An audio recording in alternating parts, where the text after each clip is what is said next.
And I remember looking at my attorney going, I like that. I like what she's doing.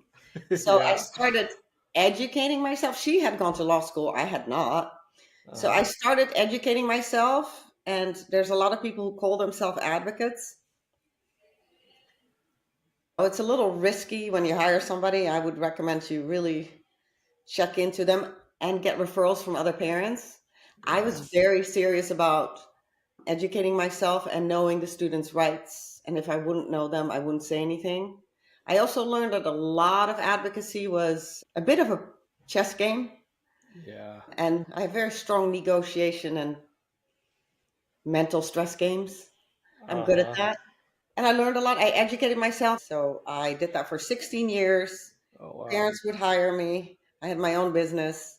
And then I ended up selling it and moving to Tennessee. And it was a very rewarding career. It took about a year to secure things at the level of 40 hours. I think until then, we just did a part time program. We got some crumbs from the state, and then we would self fund a little.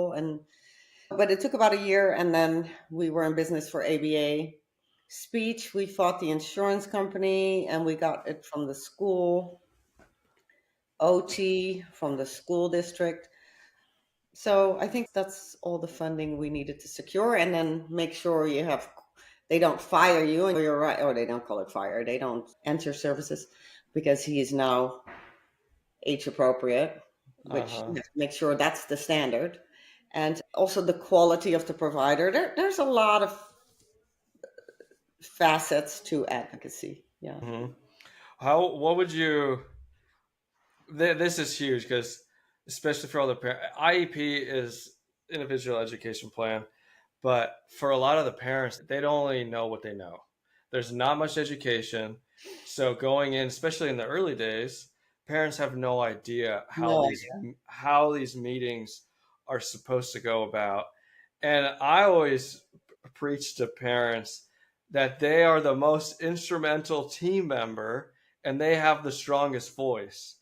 And it's being on the other side of the table.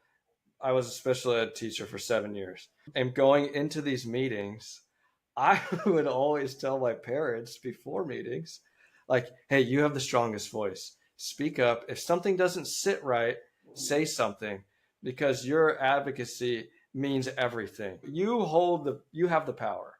You're an And equal team member. exactly. And a lot of these meetings are an hour and a half long. Yeah. And on the administration side of things, they want to get all the service providers, they all say their 2 cents. And at the end, the goal is to get a signature. And it's predetermined. The services many times are predetermined.